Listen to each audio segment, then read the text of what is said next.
Good morning. I'm Lacey Shippey on the Rural Radio Network, and it's time to take a look at our midday livestock trade with livestock market analyst Kyle Bumsted. And Kyle, seems like a fairly quiet day in the cattle complex. We've seen a little two-sided trade here as we get going today. Tell me what you're making of the market.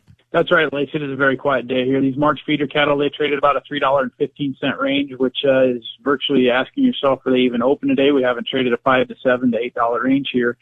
Coming off of that limit down trade there on Friday, although we didn't stick at limit down, we did come off limit here at the end of the session there on Friday. And this coming off the headlines there that one of the prominent officials out of Texas was talking about screwworm. Well, it's inevitable, folks. It's probably going to get here at some point in time. Haven't got any confirmed cases in the U.S., but it's probably on the way.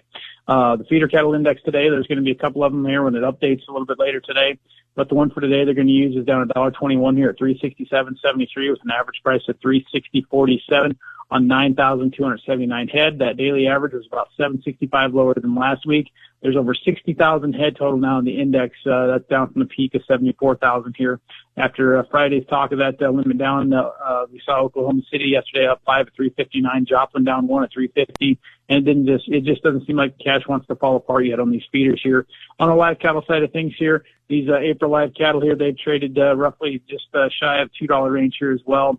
I'm kind of interested to see what this week's cash bids start out at here this week as these packers are trying to jockey for position here on this Lexington plant closure and where the cattle are going to go and things like that. So that's kind of what we're looking forward to there. We also have a cattle and feed report here later this week here on Friday after the close. So as soon as I get those numbers, I will get them out to you folks. Lacey.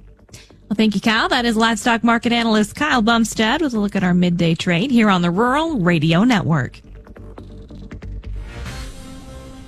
Here's what's trending now on the Rural Radio Podcast Hub. Hi, this is Paul Perkins, inviting you to join me for a look at your ag weather. Get the extra details, including on where the storms track and the prospects of severe weather. You'll also get the general trends for temperatures and precipitation for the next 14 days and what the markets are watching for weather nationally and globally. Listen to the podcast, Ag Weather, 5 days a week. I'm Paul Perkins. Subscribe and listen to this podcast on ruralradionetwork.com. Customers prefer U.S. soy because it's sustainably produced, and the common practice of reduced tillage helps make you sustainable. That can pay off in the field with more environmental benefits and lower production costs. But as demands for sustainability continue to rise, it remains a journey of continuous improvement. And because sustainable practices help improve the value of our soybeans, it's a journey worth taking. Find out more at unitedsoybean.org. This message brought to you by your Soy Checkoff.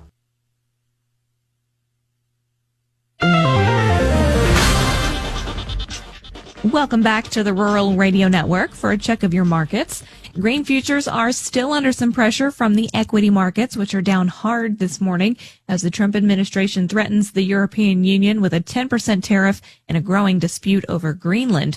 But corn futures are creeping up. Weekly export inspections remain strong at almost 1.5 million metric tons, keeping year-to-date pace at 155% of last year.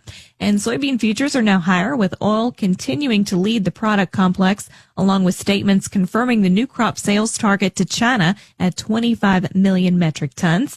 And this morning's flash sales saw 190,000 metric tons of meal sold to the Philippines, and last week's inspections held recent improvements, with yearly pace now at 60%. Wheat futures are down despite concerns over winter kill in several states and a lower dollar here today. March corn is up a half at 425.5. May up 1 at 433. March soybeans are up 3.5 at 1061.25. May up 3 3/4 at 1072.5. March Chicago wheat is down 6 at 512. May down 5.5 at 523.25. March Kansas City wheat down 1 3/4 at 525.5. May down 2 at 536.25. March soybean meal up 230 at 292.30. March soybean oil up 41 cents at 53.02. February live cattle are up 82 cents at 232.97. April up 110 at 235.07. March feeders up 182 at 358.27. April up 217 at 357.07. February lean hogs unchanged at 88.27. April up 25 at 95.45.